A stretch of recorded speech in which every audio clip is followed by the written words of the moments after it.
It is What's up, Meg? the Mondayest of Mondays. Oh, people coming back from a vacation on a Monday, I am being done dirty. So not ideal.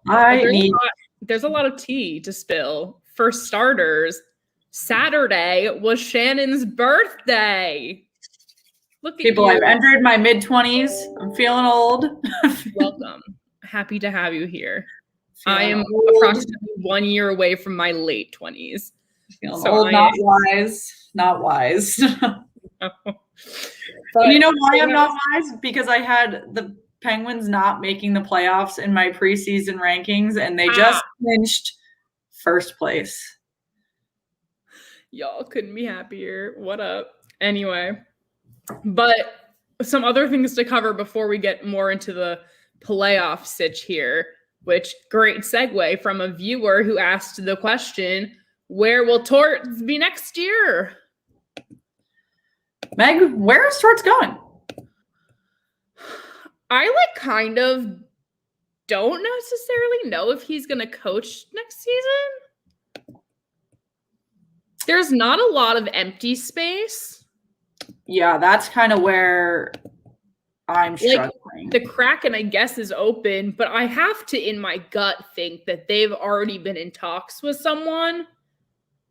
I'm kind of surprised they haven't named a coach yet this close to the That's my thing. I feel like they had to have a strategy already. Maybe they're just waiting for that coach to be done for the season.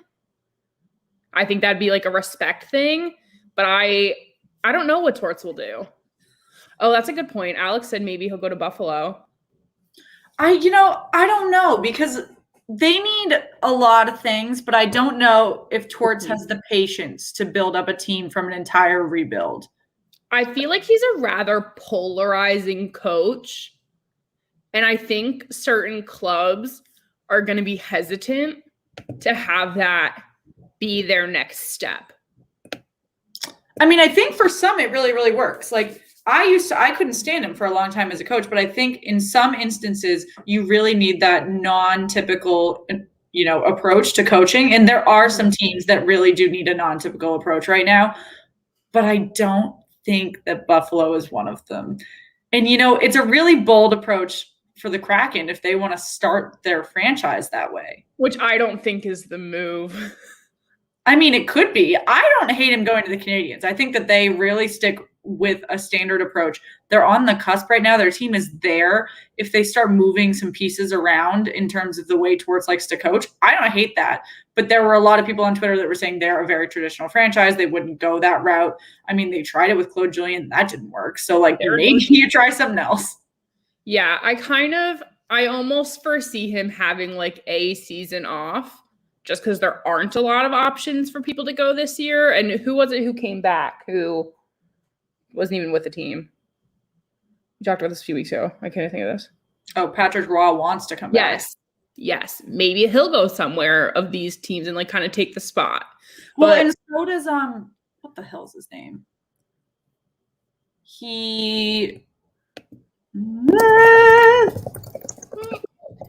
But yeah, Alex brought up the Yotes have also parted ways with their coach. They did. Posted that on the gram the other day. But because I'm trying to think, who all needs a coach? Buffalo needs a coach. Mike Babcock. Yes. Wants to come back to the NHL, but he's a very controversial coach because he coaches aggressively and is not kind mentally to his players. I mean, which is important right now. No, of course it's important, especially in COVID-19. But Tortorella takes a very interesting approach in which he's healthy scratching players and things like that. And he plays not an aggressive mental game, but the mental approach. Uncertain. It's so wishy-washy that can hurt a mental state just as well. Yeah, I mean, I don't hate the Arizona pick either. I think that they're really on the cusp and that they could take a non-typical approach the same way that Montreal could. And they are less of a, traditional quote unquote franchise than Montreal is as an original six team. So I really don't hate the Arizona pick, but they also just parted with their GM. So they're in a really awkward, we don't want to need a full top to bottom adjustment here. I mean, they don't though. They just got rid of it. Like, they have to fill it with something. I don't know. They've tried this like half rebuild situation like 7 times now. Like, I think that they have enough pieces if they just stop like significantly washing it all away that they can, tinker here and there. But also the Blue Jackets tried that and that didn't work out for them either. So like, I don't know. It depends on the team. Yeah. These discussions will definitely have to expand on as time goes on, because I think as teams start getting not kicked out, but losing in the early rounds of the playoffs, we'll hear more talk, because I do think it could be almost a respect thing of like, let whatever coach, especially with Seattle, who like they probably are in talks with, like finish their season, so there's not controversy. But we'll see. We will see. One other big point of news that happened this weekend: Connor McDavid did in fact hit 100 points. He is the 9th player in history to hit 100 points in the first 53 games of a season, which is insane, particularly considering, the COVID-19 effects and all of that. I want to just put a little caveat on this though. Like, obviously McDavid is a fantastic player and like, I am going to respect the hell out of him. He is younger than me. So like that hurts. But I have to acknowledge how bad the North Division is. Like, people try to convince us that we're wrong too, but I don't think we are. I don't think we're wrong. I think looking at the North Division right now, the fact that the Senators were able to reclimb in the standings says how bad the North Division is. And I respect the hell out of Connor McDavid. This is an incredible accomplishment, but like, look at the teams they're playing. And I'm going to say the same exact thing about everybody that says that the Maple Leafs might be able to win the Stanley Cup. No, like, they're going to make it out of the first round, which is a fucking miracle for Toronto. But like, I can't imagine them making it out of the final 4 divisional play. That is not going to happen. They are playing like high school hockey teams up there. Like, I can't get over this. I don't know. I mean, again, congratulations to Connor McDavid. I'm going to get off my soapbox, but no, but it's true. And we were called out this weekend at some point too, for when we were like, everyone was joking, like, are the Sens going to get more than 10 wins? And they were like, look where they are in the standings. And I'm like, you can't call us out for these statements when the teams below them have like 10 games in hand. Like, like I can't even. But I'm not going to dig up that tea. But no. Other news that came out this weekend is that COVID protocols are going to be adjusted for fully vaccinated teams and players. They have like it fully written out, like what all of this means, but basically it's just like relaxing kind of like meeting rooms when they're on the road, like the team hanging out with themselves, like kind of just like, and then like no need for like daily or what the cadence of PCR testing was. They're going to kind of relax that. But this whole team, fully vaccinated team thing means that 85% of the individuals, which includes coaches, players, management, general staff, all have to be fully vaccinated, which is that 2 weeks after second shot timeline. So we'll see what that looks like. Some coaches did speak up about it, thinking that it was like kind of what I was thinking. This is going to help the mental state of players as they go into the playoffs, but we'll see what players and teams are able to reach this new threshold here. Yeah, I have a couple thoughts here. So I completely agree with you that yes, it is going to help the mental state of the teams that are able to meet this threshold, but it's a pretty high threshold when you think of how many people are in that bubble.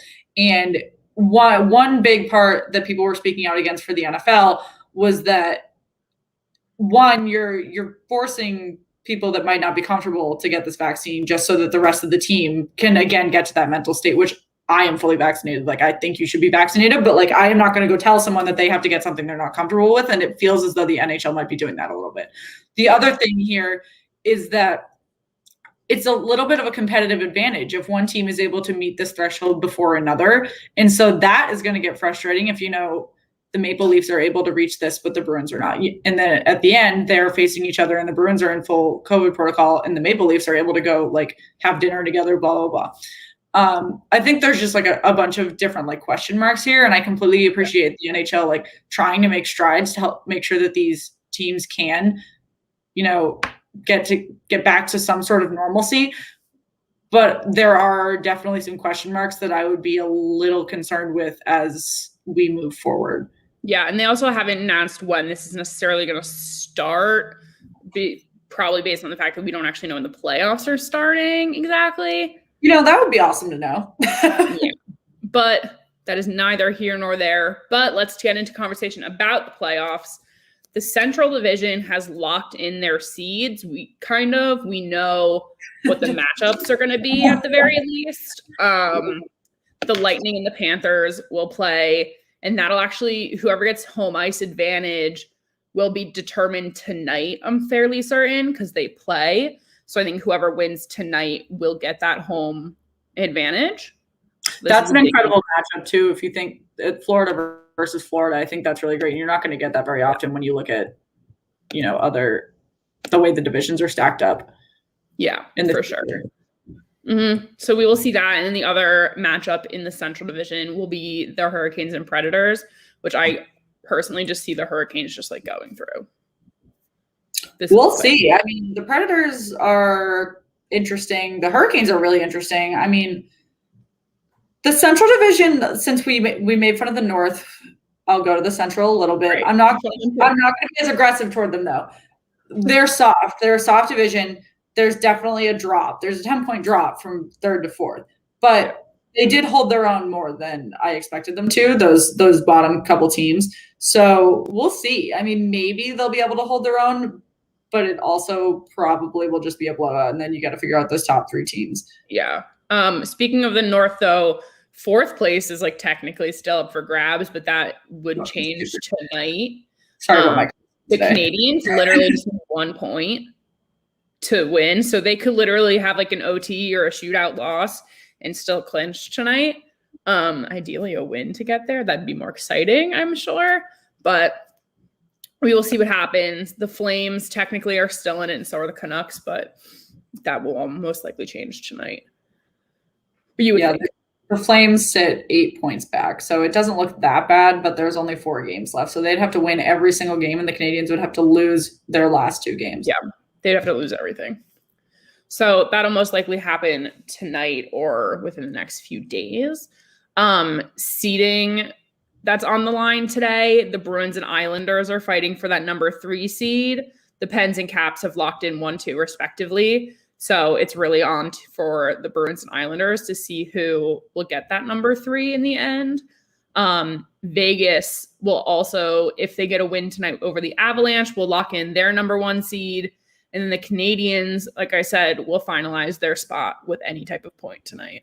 So here's the fun little thing. If everything were to stop now, this is what the playoffs would look like. The Penguins would take on the Islanders. The Caps would take on the Bruins. Who would you rather be facing here, though, Shan? The Penguins or the Capitals? Capitals. Yeah. For sure. I want to face the Capitals, but clearly that can't happen anymore.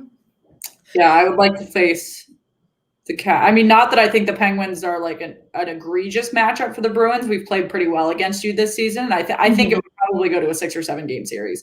But the Bruins have played incredibly well against the Capitals this season. They have really good momentum. Since Tom Wilson hurt Brandon Carlo, the Bruins have really had some fantastic momentum against Washington. And although I don't want to see a player get injured just so that we can have good momentum against a team, it has worked out in our favor. Brandon Carlo is back, and now the Bruins can go. And I can just go on my soapbox really quickly. The Bruins are in Washington, D.C. tomorrow.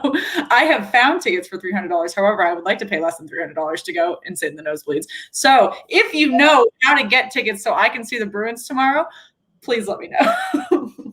Oh, my God. Guys, get Shannon to Capital One Arena right now. Please.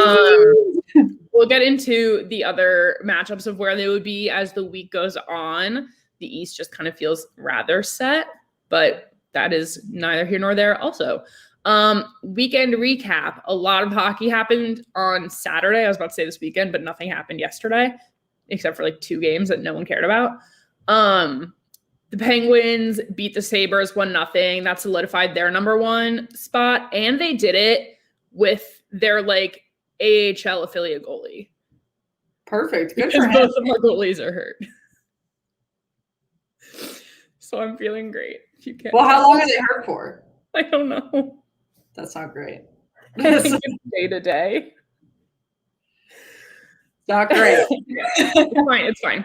The Rangers beat the Bruins. Sorry. The Islanders defeated the Devils, which also didn't help your cause. And then the Capitals beat the Flyers. It was not a good hockey birthday, let me tell you. Then moving into Central, the Panthers beat the Lightning. That was surprising, kind of, for me. I don't know.